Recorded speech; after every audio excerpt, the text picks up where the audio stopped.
Hola, ¿qué tal? Muy buenas noches y bienvenidos un día más a Entrevista en los Escudos. En esta ocasión tenemos con nosotros a Rubén Pérez, que es el coordinador local de Esquerda Unida en Vigo. Moi boas noites. Hola, boas noites. Bueno, Rubén, o primeiro que queríamos coñecer dende Esquerda Unida é como vedes vos o panorama político na cidade? Home, non sempre é unha constante que decimos, eu creo que responde a unha realidade, non? Non vemos diferencias sustanciais nos últimos anos, non? Nos gobernos municipais que foron pasando dunha outra cor, pois realmente o que vemos é unha continuidade en determinadas políticas, non? Políticas que se acentúan incluso pois coa crise económica, non?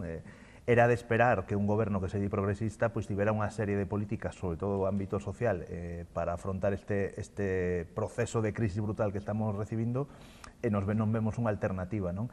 A cuestión que sempre para nós é esencial, non? Que discutimos unha alternativa ou unha alternancia de partidos, non? Eu creo que a ciudadanía o que vislumbra é unha alternancia de partidos e non unha alternativa real, non? Que o que nos queremos que se concrete e dende logo non é fácil concretar, non? Bueno, parece que en Vigo nestes últimos anos a tendencia é que sea un partido, un bipartito. Bueno, neste caso non conseguiron os votos do Bloque Nacionalista Galego, o que si vos non tendes presencia no pleno, no goberno municipal, pero sí que aumentastedes moito o número de votantes. Sí, con eso, nas próximas eleccións se ve que Esquerda Unida vai collendo máis auxe. Home, hai unha progresión electoral, é evidente, non? A nós nos preocupa, pois máis non, que non exista unha progresión social, no sentido de que a esquerda non sexa capaz aínda de ter unha posición, pois, en todo, non son unha cuestión meramente electoral, non? A cuestión, por exemplo, da movilización social. Vigo é unha cidade que tiña que estar moito máis á vanguardia da movilización social, non só aquí, non? As cousas que pasan a veces, pois, hoxe que estamos vivindo un éxito das mareas blancas, non? En Madrid contra as privatizacións sanitarias, nós, independentemente do bo resultado de Esquerda Unida ou da consolidación do proxecto, o que nos gustaría ter unha maior progresión social, non? Nese sentido, pois, ser capaz de imbricarnos máis no tecido social e sobre todo no tecido mobilizador desta cidade. E, dende logo, pois, nos loitamos contra unha lei electoral que é moi difícil de batallar cando somos forzas minoritarias, non? O caso, nós sempre decimos, nós temos un teito de voto importante que non se corresponde logo co reparto de escanos e concellerías, non?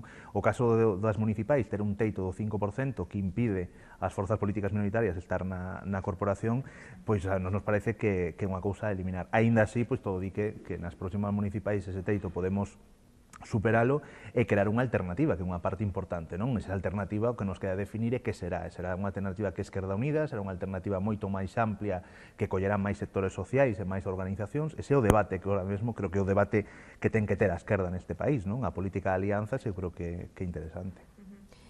Bueno, eu indagando, preparando a entrevista, así que entrei no teu Facebook, fíxome gracia, bueno, pois na portada ese chiste gráfico, ¿no? que tes, que precisamente esa é, creo que, a gran cuestión. Porque nestes momentos de crisis económica na que fan falta tantas iniciativas sociais, que tanta xente no paro, unha situación tan precaria, e aínda así siguen gobernando partidos de centro-dereita. Bueno, de dereita pura, e aparte coa lei do aborto casi rozando a extrema dereita, non? Nos preocupa sobre todo ese xiro ultradereitista do Partido Popular. Eu creo que hai que diferenciar. A sociedade española, 85, casi o 90% en algunhas comunidades da sociedade española somos asalariados e asalariadas. É unha cuestión, temos a tasa de salarización máis alta de Europa, é dicir, dentro do concepto clásico que podría ser un marxista, non? Desa concepción de traballadores e burguesía, pois os traballadores somos a absoluta maioría neste país, non? Incluso desaparece unha parte da pequena burguesía que eran os autónomos e convírtense moitos deles ou ben en autónomos puramente asalariados, é dicir, xente que ten un negocio puramente por un salario, e incluso pasan a pasar a esa lexión de desempregados que, por desgracia, temos na nosa cidade, non? Que exista cada vez máis, aparte xa existe unha absoluta segmento da población que vai ter moi difícil a inserción laboral e que prácticamente o que se chama do precariado, non? que exista ese 80 ou case ese 90% de traballadores non quere decir que todos teñan conciencia de clase, conciencia de que son parte da clase obreira, non? Co cal é unha cousa moi habitual, sobre todo nas sociedades do capitalismo avanzado, que a maior parte, unha parte dos traballadores non son conscientes de que votando a partidos que non defenden ao fin e ao cabo os seus intereses, o único que están facendo pois non é esa teima de que eles en algún momento poderán ter ese estatus social, senón que están cortando a posibilidade de que cousas tan sinceras como a sanidade e a educación non se desmonten, non? Eso neste país é preocupante, non? Eso de que os obreiros votan o Partido Popular, claro, é que unha parte importante dos obreiros que votan o Partido Popular pensan que esa estabilidade que ven en moitos dirixentes do Partido Popular, en moitos empresarios, en moita xente que se manifesta públicamente como Partido Popular, que en algún momento poden ter ese estatus, non? Eso non funciona así. Para que exista ese estatus, pois teñen que haber xente que non o ten, non? En algún caso claro de moitísimas empresas que hoxendía se din en quiebra ou en situación mala, pois que vemos que non é así, non? É dicir, que esa pequena, digamos, burguesía ou élite desa empresa pois ten unha situación moi holgada e os traballadores non o teñen, non? Por lo tanto, esa dicotomía que ao fin e ao cabo é certo que a xente lle parece un termo demasiado bruto, pero que existe, o temos en riba da mesa, non? Que a loita de clases existe neste país e se dá de unha maneira moi brutal, non? Decía Warren Buffett fai uns anos que, claro, un dos gurús da economía neoliberal decía que a loita de clases existe e a súa, que a clase que a tradicional da burguesía vai ganando, non? É moi difícil hoxe en día para a esquerda cos medios de comunicación moi coartados e con pouco de acceso pois cambiar esa tendencia, non? Pero dende logo se vai conseguindo pouco a pouco. Que vai facer Esquerda Unida precisamente para conseguir esa conciencia ou mellorar esa conciencia de clase da xente... Home, evidente... Dos españoles e tamén en Vigo, claro, dos Vigueses. Todo ten unha dimensión local. É dicir, hai dúas cousas que eu creo que temos que empezar a analizar, polo menos os traballadores da cidade. Unha é o sector público, é dicir, os servicios públicos, o concepto do público, o concepto desa parte, digamos, sustancial do Estado que de todos e todas, non? Eso creo que hai que empezar a defendelo dunha maneira moi vehemente nesta cidade, non? O que está pasando coa xestión da auga, o xestión do transporte, é dicir, todas esas empresas que en algún momento foron públicas e que nesa ola neoliberal dos anos 80, 90 se privatizaron e ninguén se cuestiona se a gestión privada da auga, unha cousa tan sinxela como pode ser un transporte público, non se pode generar dende o punto de vista público, non? O patrimonio público perdido nestes anos de locura neoliberal que obviamente eu creo que temos que empezar a replantexarnos esas posibilidades, non? Francia o está facendo, non? París fai uns anos nacionalizou a empresa municipal de augas e genera beneficios absolutos e é absolutamente impensable que en París se lle corte o suministro de auga a unha familia porque non pode pagalo, non? Eu creo que o concepto do público é unha parte importante de crear esa conciencia social ou conciencia de clase que necesitamos nesta cidade. Outra, obviamente, a participación cidadá. Non é un tema secundario os modelos de participación cidadá. Eu que soemos ir ao pleno, non é de recibo que sistemáticamente acordos plenarios que se toman no pleno, recentemente o acordo incluso desas bonificación no transporte a desempregados e desempregadas, porque iso ao final non teña ningún tipo de correlación real, non? Por lo tanto, e nós así o fixemos en moitos concellos onde gobernaba a Izquierda Unida, a cuestión da democracia participativa non é máis que crear mecanismos nos que os veciños son os que deciden, sobre todo a parte de investimento, non? Eu creo, e o decíamos fai pouco, non? Unha parte importante deses plan de inversións que o decidan directamente os veciños, porque o mellor os veciños si saben para unha rúa o mellor que ten que poñerse como infraestructura, non? Aí entraríamos a discusión se realmente a rúa ten que estar bonita ou a rúa ten que ter servicio, non? Que é unha cuestión que, por exemplo, estaba no debate de Gamonal. No debate de Gamonal había un bulevar que era puramente ornamental e os veciños o que querían era outro tipo de infraestructura para iso, non? Pues eso, ao final foi radicalizando por un empecinamento do Concello. Democracia participativa, servicios públicos e, obviamente, unha cousa que a xente pensa que non ten unha dimensión local, pero que sí que ten, que é a democracia fiscal. É dicir, quen máis gaña ten que pagar máis. O que non pode ser que teñamos unhas ordenanzas municipais, unhas ordenanzas fiscais que sistemáticamente equiparan pois o salario dun traballador, o salario dun dos accionistas que pode ter unha gran empresa desta cidade, non? Entón, eu creo que aquí hai moito máis para avanzar, non? Esa teoría que se di que nos concellos prácticamente non se pode facer nada, que todo depende da Administración Central Autonómica, pois se pode facer en moitos concellos, non? Hai concellos que teñen unhas ordenanzas moito máis avanzadas no sentido fiscal, por exemplo, pois hai ordenanzas moito máis agresivas coas entidades bancarias, non? Nós temos unha ordenanza pois que aínda queremos saber canto se recauda polo uso que fai as entidades bancarias do espacio público a través dos caixeiros na rúa, non? Pois son hai concellos nos unha parte importante dos beneficios sai das entidades bancarias. Eu creo que se pode avanzar moito, pero claro, eso non o fai unha forza política exclusivamente nunha corporación, eso fai unha movilización social e que as forzas políticas que están no pleno teñan detrás un respaldo social, non, que é o único que é capaz de garantizar o cambio. Como estabas a dicir antes, moitas veces é habitual verte na sesión plenaria do pleno do Concello de Vigo. Como se ven as cousas detrás da barreira, vamos, dende o público, sabendo que é moi posible que dentro de podas estar ali sentado tomando esas decisións? Hai un perigo, eu polo menos, é certo que o pleno cada vez polas sucesivas leis dos gobernos, incluso do goberno Partido Popular, gobernos socialistas, os plenos perderon a capacidade decisoria. Ao fin e ao cabo, se reforzou esa figura do alcalde presidencialista, que, por certo, con esta nova reforma das entes locais do Partido Popular prácticamente vai deixar en mans do alcalde prácticamente moitas decisións que antes eran vinculantes no pleno, non? Eu creo que hai unha cuestión que nós temos que analizar nesta cidade, non? Primeiro, durante os últimos anos o pleno foi unha cousa moi pechada, non? Os plenos cada vez máis restringidos, con máis problemas para o acceso, incluso plenos onde se votaban cousas de carácter importante, como foi o plan xeral, absolutamente cuestionados, non? Moi difícil, polo menos, de xente que estaba ali, xa estaba cheo o pleno antes incluso de abrir as portas, non? As cousas absolutamente denunciables, non? Esa cultura nesta cidade nunca foi así. Na transición os plenos se facían no auditorio municipal, eran plenos moi accesibles, os veciños tiñan moito máis información sobre o que se discutía nos plenos, non? Non entendo por que os pliegos de contratación, gran parte da documentación que incluso algúns grupos municipais da oposición din que descoñecen, que eso non este accesible á cidadanía, non? Como non sexamos capaces de convertir os plenos en instrumentos moi participativos, eu digo sempre con respeto, eu vou ao pleno, escoito verdadeiras barbaridades, non nin grito, nin me levanto, nin insulto, que é unha cousa que se estila moito no pleno de Vigo, non?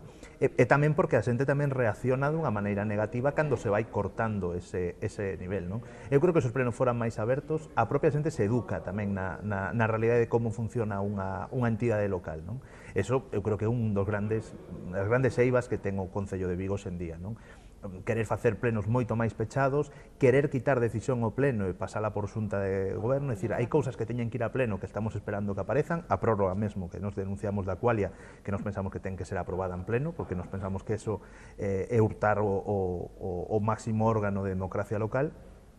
E outra sensación que te levas tamén é que, bueno, eu creo que fan falla dirixentes de altura nesta cidade, é dicir, teño, por cuestións de militancia política, teño estado en plenos de outras cidades do Estado español e as intervencións políticas de todos os grupos, de todas as cores, están moito máis a altura digamos, dunha participación política que aquí, non? Que parece máis unha cousa marrulleira, é dicir, todos os plenos sempre, cando gobernabades vos, no cando gobernabades, é dicir, esa cousa, ao fin e ao cabo, dos veciños pois non lle importa moito, non? Quen gobernaba antes, a xente que quere saber é quen goberna ahora e que medidas vai tomar, non? É unha cuestión bastante difícil, polo menos, de encaixar para a veciñanza. Falamos antes da necesidade, bueno, para que partidos como Izquierda Unida a nivel nacional, Izquierda Unida en Galicia, poidan ter maior participación, esa conciencia. Parece ser que, polo que estamos vendo, como decías ao principio, no, un movimento en Madrid pola sanidade, por unha sanidade pública que está conseguindo cousas camonal, se están conseguindo cousas a voz do pobo, ao final, non vai conseguindo, cando xa parecía que non se iban a conseguir nada, que eu polo menos ese o mensaxe que mandan dende o goberno, que non se vai conseguir nada, pois parece que sí. Bueno, obviamente, milito onde milito e veño dunha tradición política que prioriza a movilización como parte, non? Pero na propia experiencia vital, eu son traballador do metal, teño o convenio do metal no meu convenio de referencia, nós temos un salario e temos un convenio que está conseguido por movilización, o sea, eu sempre digo, cando discutimos sobre a vixencia ou non dos sindicatos con moitos amigos, digo, comparan o meu convenio co teu convenio e aí hai, pois seguramente, moitas horas de movilización e movilización moi dura en moitas ocasións, eso que tamén significa pois que ao final os dereitos laborais se consignen, non? No convenio, bueno, ahora hai unha reforma laboral que posiblemente destroce eso, pois non temos empresa de traballo temporal porque fomos capaces de blindar o noso convenio para esa vía, non? É unha parte de mobilización para conseguir dereitos, pero o dereito é unha cousa tan sinxela como as vacacións, cousas que están contidas no dereito laboral, pero que hoxe en día se incumplen, non? Eso sempre foi así. O que pasa que agora sí que é certo que as mobilizacións poñen en riba da mesa problemas que antes a xente non se cuestionaba. É dicir, o 15M, que eu creo que hai unha parte importante do 15M que temos que analizar como que quedou, ou polo menos coallou na sociedade, pois puso en discusión os salarios e prebendas políticas, puso en discusión a lei electoral, algo que parecía herdado da transición e que aquí ninguén cuestionaba, ora está en discusión, non?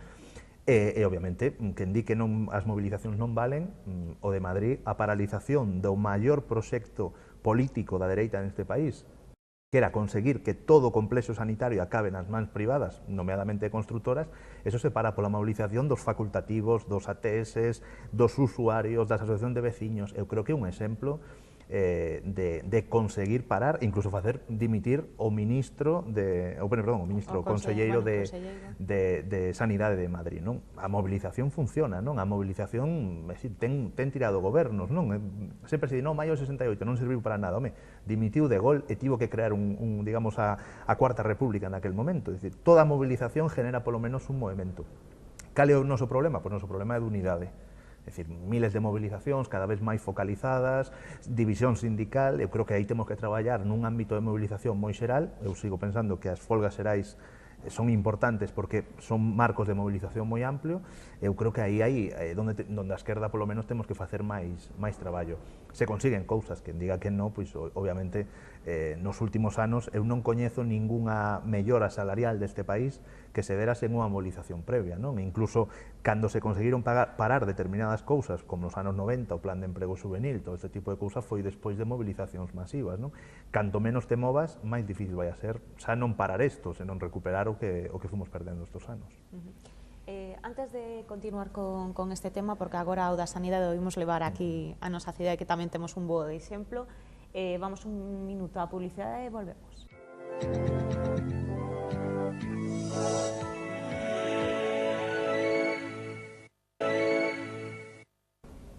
Pois retomamos a entrevista. Recorden que estamos a falar co coordinador local de Esquerda Unida en Vigo, Rubén Pérez.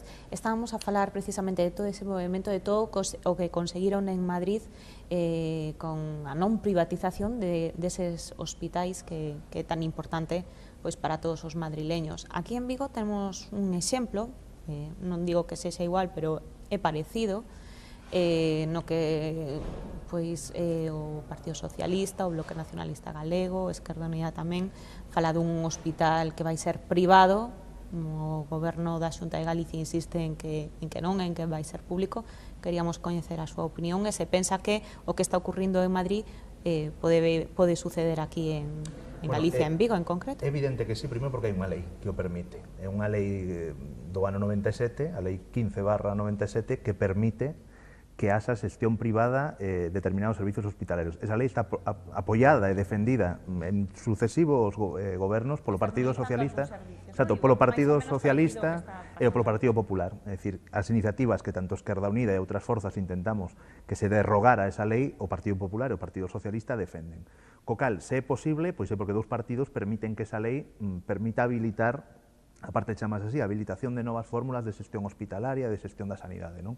Eso permite a entrada de capital privado na xestión hospitalaria, co cal é posible o de Madrid? Home, claro que é posible, o que pasa que agora, despois dunha sentencia judicial que di que todo hospital e toda a xestión hospitalaria íntegra non se pode pasar a unha xestión privada, pois seguramente será máis difícil. Pero non sempre decimos que a ofensiva do Partido Popular contra a sanidade pública é de dúas tendencias. Primeiro, unha infantería que ataca, pois privatizando pois determinados servicios, recentemente a esterilización dos Sergas, que xa está privatizada, os historiais médicos, é digamos un ataque de baixa intensidade. E logo esta artillería pesada, pois que é isto que vivimos en Madrid, ¿no? Que todo hospital, que toda a xestión se pasaba a unha empresa privada, ¿no? Aquí está pasando, por ahora, a fase de pequena, é dicir, todos os servicios hospitalarios que se van privatizando. O novo hospital, tal como estaba plantexado, e como sigue estando plantexado, porque o Sergas non clarifica que vai pasar con ese hospital, esa xestión privada está en riba da mesa. Dende logo, con todo o rigor que nos decimos, porque non é que o digamos nós, que o di o propio contrato, o di o convenio, o di os documentos que se están elaborando por parte do Sergas, non? hai unha responsabilidade, obviamente, do Partido Popular de clarificar que quere facer con ese hospital. Segundo, xa non é o hospital que dixo o Partido Popular que iba a facer, con número de camas, con todo o entramado hospitalario, con todos os servicios hospitalarios, xa non é ese hospital. Posiblemente non sexa o hospital de referencia que necesita Vigo, polo menos nesa magnitude, non? Co cal, aquí que hai? Unha improvisación do proxecto, unha improvisación que se ve incluso na financiación, porque realmente no momento que eclosionou o problema bancario neste país quedou descuberto que non había unha financiación para ese hospital, non? Ao final se recurre a fondos privados ou se recurre a parte da Unión Europea financiera, non? Nós o que queremos é un cambio de goberno, obviamente, para poñer por escrito un hospital 100% público, sen ningún tipo de entrada de capital privado, sen ningún tipo de entrada de gestión hospitalaria de empresas privadas. Eu creo que eso hai que poñelo por escrito, cousa que sabemos que o Partido Popular non vai facer, non?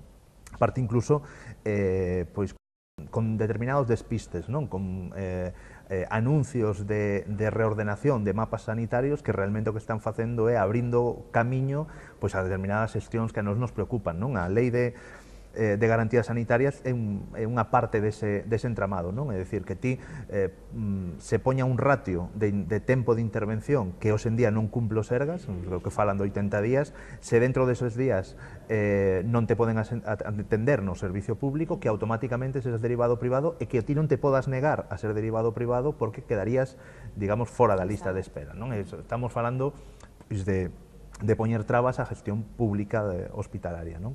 Eu creo que hai unha evidencia de que todo o que está pasando coa sanidade se pode repercutir en Galicia, obviamente, pois, afortunadamente, agora dificultado por unha sentencia judicial, pero, ollo, a sentencia judicial se mete como querían facelo, pero se ahora mesmo volven a reeditar outro tipo de proxecto de privatización de hospitais, poden leválo a cabo, porque siga habendo unha lei que o permite, siga habendo unha directiva europea de liberalización de determinados servicios que o permite. Mentre non cambiemos eso vai ser moi difícil.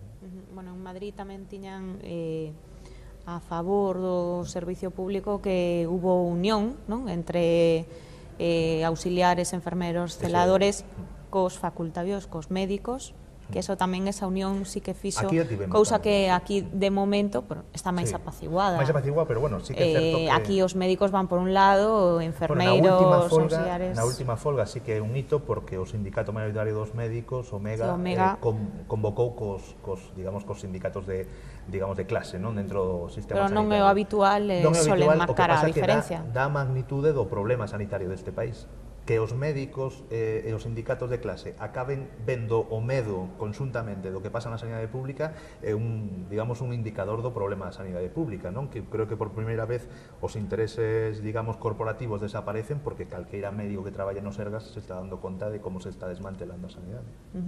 Entrando en temas máis locales, non? Porque o hospital máis local tampouco pode ser, pero temas como que falamos ao principio de transporte urbano na cidade. Sei que fai unhas semanas criticabades precisamente esa medida que tomou o Concello de Vigo de excluir a xente non empadroada nesa tarxeta verde que bonifica, non, os usuarios de transporte. Máis alá do debate do transporte metropolitano, que é absolutamente necesario abordar, que obviamente nesta cidade cada vez que se fala de transporte metropolitano aparece, a bota pisadora de Vitrasa, que non lle interesa absolutamente o transporte metropolitano. Unha cousa casi bloquea a outra. Sí, bueno, é unha evidencia, aparte ten pasado noutras cidades, cada vez que se intenta desenvolver un transporte metropolitano, pois as grandes concesionarias de transporte intentan que iso non vaya adiante, non? Aquí hai unha lectura que temos que facer nesta cidade. Unha cidade como Sison gasta 18 millóns de euros en ter un transporte público 100%. Todo o beneficio dese transporte pasa automáticamente ás arcas municipais. Nos queremos saber primeiro cal é a explotación de Vitrasa nesta cidade. É dicir, o transporte público desta cidade, unha vez pagado impostos e pagado costes reais, que lle queda a Vitrasa? Nos temos os datos, ou tiñamos os datos do Grupo Avanza, que ahora foi comprado por un fondo de inversión, non? Pero o Grupo Avanza, só coa gestión do transporte en Vigo e Zaragoza, facturaba unha parte importante de todo o grupo, non? É dicir, queremos saber que custe ten o transporte nesa cidade e cal é o beneficio. Porque se o beneficio é un 40, un 30 ou un marxen moi grande sobre o precio do billete, pois nos entendemos que aquí o que está vendo é un beneficio absolutamente lucrativo de un servicio público que é o que temos que loitar. Entón, cando empecemos a analizar eso, empecemos a ver se realmente estamos dilapidando cartos públicos. Decir que o bono de transporte é só para empadronados, sen tocar o beneficio da empresa, sen tocar unha cousa tan evidente como que posiblemente o pliego de a concesión en sí fai 25 anos non era igual que como son hoxe en día, pois digamos as relacións económicas dunha empresa de transporte. Eu poño sempre un exemplo: fai 25 anos Vitrasa compra autobuses. Ahora ninguna empresa municipal, unha empresa de transporte compra autobuses, ten un servicio de renting, compran renting e por lo tanto xa ten unha bonificación fiscal por exercer ese renting, non? Nos pensamos que iso hai que poñelo, e para iso había unha comisión de seguimento da contratación, das contratas, e un pouco vemos como vai esa explotación, porque entón o que estaremos facendo é culpando os usuarios de unha cousa que non é unha cuestión de usuarios, é unha cuestión de que temos un servicio que non é un servicio público, senón un negocio privado, non? A xente de fora que ven a Vigo en transporte público compra na tenda e no comercio local de Vigo, compra, por lo tanto, genera IVA, genera IRPF, genera actividade económica que o Estado, a súa vez, transfiere ao Concello a través das transferencias do Estado, co cal que haxa recauda, por non decir o que gañan o comercio local, é dicir, o allá viñeran todos os cidadáns de Mos, de Porriño, de toda a área metropolitana, viñeran a comprar a Vigo porque generaran actividade económica desta cidade. Poñéndose a unha traba que nós pensamos que non é para nada progresista, ou polo menos do que entendemos nós que é progresista, non? E segundo, eu creo que temos que analizar que non é o custe tan brutal ese bonobús con respecto a outro tipo de custes que ten o transporte nesta cidade. Por exemplo, o precio do billete final, é dicir, esa teoría de que como nos pagamos o bonobús non o pagamos directamente, ao final o paga o Concello, queremos saber realmente se vai haber un incremento. Digo polo tema da conselación, non? Que se falaba de que se vai a facer unha conselación. Ao final, se a diferencia estamos repercutindo directamente cos orzamentos e estamos pagando a empresa concesionaria dunha maneira indirecta, non? Por tanto, nos queremos un análisis económico de Vitrasa, un análisis real do que está gañando, de se pode mellorar, porque nós descubrimos que a xestión directa pública é máis barata e podemos abaratar coste, dar bonobuses a toda a xente da área metropolitana e incluso gañar para ter un servicio sostible. O que si decía o alcalde nunha comparecencia pública era que dende fai 20 anos, creo que eran 20 anos, que non se lle exixía a Vitrasa, non? Que repercutira un 30% na cidade que por convenio parece ser que estaba establecido. Agora se lle empeza a reclamar, pero 20 anos sen pedirlle unha... Pasaron moitos gobernos. Claro, unha cousa reclamalo nun medio de comunicación e outra poñer os datos en riba da mesa, é dicir, pois iso é cuestión de ir aos libros contables de Vitrasa, ver o beneficio e ver se iso realmente, ao final, é unha transferencia bancaria ou o que sexa o noso Concello, non? É dicir, eu levo moitos anos escoitando que se lle vai a meter a man a Qualia, que se vai a meter a man a Vitrasa, pero ao final... Son concesionarios que siguen aí. Sabemos perfectamente que as concesionarias tienen moito poder de decisión no Concello, non? E sobre todo en determinados sectores do Concello, non? Por unha parte importante da contratación pública, pero non queda máis remedio que meter man aí, porque obviamente hoxe en día o transporte e a auga son xa dous custes importantes para un cidadán normal desa cidade. Entrando noutros temas, como por exemplo antes pasábamos un pouco por riba del, ese plan de inversións extraordinario que aprobouse nun pleno extraordinario fai 2 semanas, casi 6 millóns de euros de inversión en obras na cidade, principalmente en humanizacións de novas rúas. Moitos veciños o piden, así o piden, pero vos dicíades que era máis importante coñecer realmente a demanda do vecindario, que podía ser non humanización, senón outro tipo de obras que xenerasen outras... Aquí hai un debate, obviamente. Primeiro, o plan de inversións o que vai a facilitar é ter prorrogados, se queren, durante un ano, que é o que necesita por lei. Eu espero que o alcalde sea coherente co que dixo na Federación Española de Municipios e Provincias de enfrentar e facer unha especie de boicota a lei de reforma local do PP, non? Porque a reforma local do PP o que permite durante un ano que teñas prorrogado, é certo que había esa dúbida xurídica, pero xa consultada, ten que ser durante un ano completo, un exercicio completo, ter ese orzamento prorrogado e o seguinte ano o pode aprobar Xunta de Goberno local sen necesidade, unha vez que é derrotado no pleno, pois pode aprobalo Xunta de Goberno, non? Ese plan de inversións, polo tanto, é unha excusa para poder decir que o orzamento siga o seu recorrido, non? Pero vamos a ver, non queremos saber o grado de execución do orzamento, que tamén é unha dúbida que sempre temos, non? Se anuncian varios millóns de euros de determinados proxectos que logo non sabemos realmente se se executaron nun porcentaxe moi alto. Polo menos non o sabemos a cidadanía, non? Nin o sabe Esquerda Unida, nin o sabe un cidadán que acceda pois ao mellor pois a página web ou cualqueira pois instrumento de comunicación. O plan de inversións, non dicimos, as humanizacións tiveron algún tipo de recorrido económico na cidade? Non. É unha cuestión puramente ornamental. Nin o emprego, é mentira o do emprego. Os datos da EPA e os datos das oficinas de emprego de Vigo din que o sector da construción, que se supón que era o que nutría dunha maneira máis directa as humanizacións, foi onde máis emprego se destruiu nesta cidade. Non? As humanizacións que teñen, pois teñen o recorrido do tempo no que se fai a infraestructura. Non? Nos pensamos que se pode ir un pouco máis alá, nos non poñemos en discusión que determinadas rúas desta cidade hai que melloralas. Non?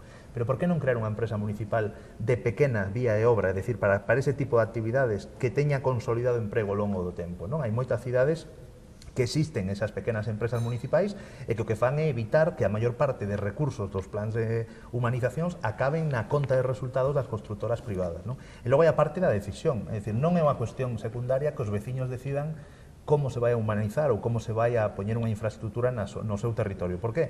Porque seguramente cando miren o custe dos materiais, porque nesta cidade hai humanizacións que pois pedras de determinada calidade, que ao mellor se pode buscar alternativas que se faga a mesma urbanización, pero sen necesidade de tanto recurso, digamos, no que é a compra directa de materiais. Nos, o que queremos é que os veciños o decidan directamente. Non? Hai experiencias en Ferrol, en Sevilla, en moitas cidades, donde ao final os veciños lle dabas orzamento e con ese orzamento facían verdadeiras virguerías que seguramente pois terán, pois estéticamente serán mellores ou peores, pero polo menos non é o custe tan brutal que ten este plan, non? Que eu creo que un plan no momento do plan E existían uns recursos do Estado que permitían ese tipo de actividades, pero hoxe en día hai que empregar ese dinero nunha realidade social que vivimos nesta cidade, non?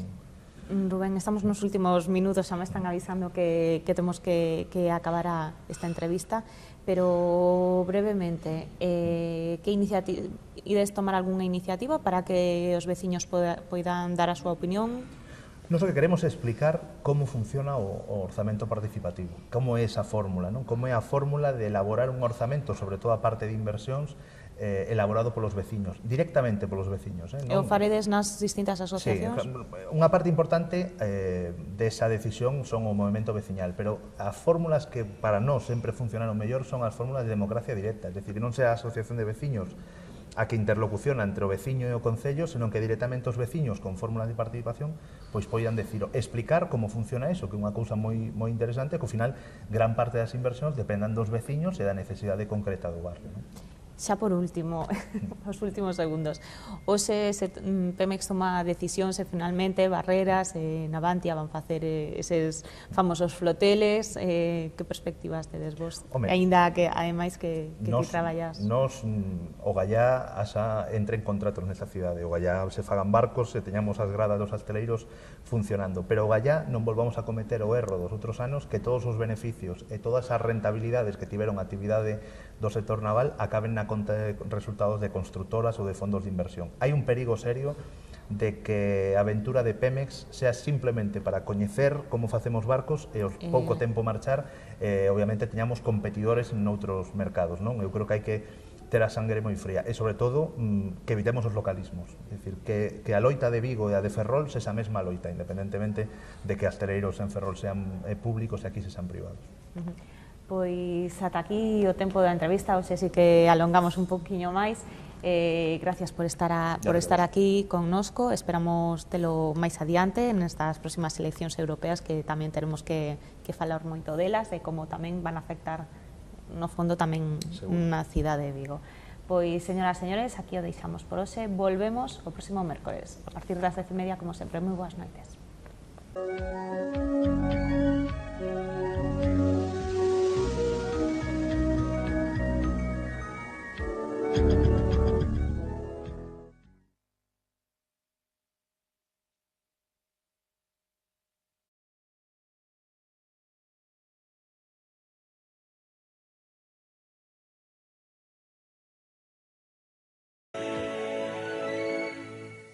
Hola, ¿qué tal? Muy buenas noches y bienvenidos un día más a Entrevista en los Escudos. En esta ocasión tenemos con nosotros a Rubén Pérez, que es el coordinador local de Esquerda Unida en Vigo. Moi boas noites. Hola, boas noites. Bueno, Rubén, o primeiro que queríamos coñecer dende Esquerda Unida é como vedes vos o panorama político na cidade? Home, non sempre é unha constante que decimos, eu creo que responde a unha realidade, non? Non vemos diferencias sustanciais nos últimos anos, non? Nos gobernos municipais que foron pasando dunha outra cor, pois realmente o que vemos é unha continuidade en determinadas políticas, non? Políticas que se acentúan incluso pois coa crise económica, non? Era de esperar que un goberno que se di progresista pois tivera unha serie de políticas, sobre todo o ámbito social, para afrontar este proceso de crise brutal que estamos recibindo, e non vemos unha alternativa, non? A cuestión que sempre para nós é esencial, non? Que discutimos unha alternativa ou unha alternancia de partidos, non? Eu creo que a ciudadanía o que vislumbra é unha alternancia de partidos e non unha alternativa real, non? Que o que nos queremos que se concrete e dende logo non é fácil concretar, non? Bueno, parece que en Vigo nestes últimos anos a tendencia é que sea un partido, un bipartito, bueno, neste caso non conseguiron os votos do Bloque Nacionalista Galego, o que si vos non tendes presencia no pleno, no goberno municipal, pero sí que aumentastes moito o número de votantes. Sí, con eso, nas próximas eleccións se ve que Esquerda Unida vai collendo máis auxe. Home, hai unha progresión electoral, é evidente, non? A nos preocupa, pois máis non que non exista unha progresión social, no sentido de que a esquerda non sexa capaz aínda de ter unha posición, pois, en todo, non son unha cuestión meramente electoral, non? A cuestión, por exemplo, da movilización social. Vigo é unha cidade que tiña que, en algunhas comunidades da sociedade española somos asalariados e asalariadas, é unha cuestión, temos a tasa de asalarización máis alta de Europa, é dicir, dentro do concepto clásico que podría ser un marxista, non? Desa concepción de traballadores e burguesía, pois os traballadores somos a absoluta maioría neste país, non? Incluso desaparece unha parte da pequena burguesía que eran os autónomos e convírtense moitos deles ou ven en autónomos puramente asalariados, é dicir, xente que ten un negocio puramente por un salario, e incluso pasan a pasar a esa lexión de desempregados que, por desgracia, temos na nosa cidade, non? Que exista cada vez máis, aparte xa existe unha absoluta segmento da población que vai ter moi difícil a inserción laboral e que prácticamente o que se chama do precariado, non? Que exista ese 80 ou case ese 90% de traballadores non quere decir que todos teñan conciencia de clase, conciencia de que son parte da clase obreira, non? Co cal é unha cousa moi habitual, sobre todo nas sociedades do capitalismo avanzado, que a maior parte, unha parte dos traballadores non son conscientes de que botar moito máis a vanguardia a mobilización social, non só aquí, non? As cousas que pasan a veces, pois, hoxe que estamos vivindo un éxito das mareas blancas, non? En Madrid contra as privatizacións sanitarias, non independentemente do bo resultado de Esquerda Unida ou da consolidación do proxecto, o que nos gustaría ter unha maior progresión social, non? Nese sentido, pois, ser capaz de imbricarnos máis no tecido social e sobre todo no tecido mobilizador desta cidade. E, dende logo, pois, nos loitamos contra unha lei electoral que é moi difícil de batallar cando somos forzas minoritarias, non? O caso, nós sempre decimos, nós temos un teito de voto importante que non se corresponde logo co reparto de escanos e concellerías, non? O caso das municipais, ter un teito do 5% que impide ás forzas políticas minoritarias estar na corporación, pois a nos parece que é unha cousa a eliminar. Aínda así, pois todo di que nas próximas municipais ese teito podemos superalo e crear unha alternativa, que é unha parte importante, non? Esa alternativa o que nos queda definir é que será unha alternativa que é Esquerda Unida, será unha alternativa moito máis amplia que collerá máis sectores sociais e máis organizacións. Ese é o debate que ahora mesmo creo que é o debate que ten que ter a esquerda neste país, non? A política de alianzas eu creo que é interesante. Bueno, eu indagando, preparando a entrevista, así que entrei no teu Facebook, fíxome gracia, bueno, pois na portada ese chiste gráfico, ¿no? que tes, que precisamente esa é, creo que, a gran cuestión, porque nestes momentos de crisis económica na que fan falta tantas iniciativas sociais, que tanta xente no paro, unha situación tan precaria, e aínda así siguen gobernando partidos de centro-dereita. Bueno, de dereita pura, e aparte coa lei do aborto casi rozando a extrema dereita, non? Nos preocupa sobre todo ese xiro ultradereitista do Partido Popular. Eu creo que hai que diferenciar. A sociedade española, 85, casi o 90%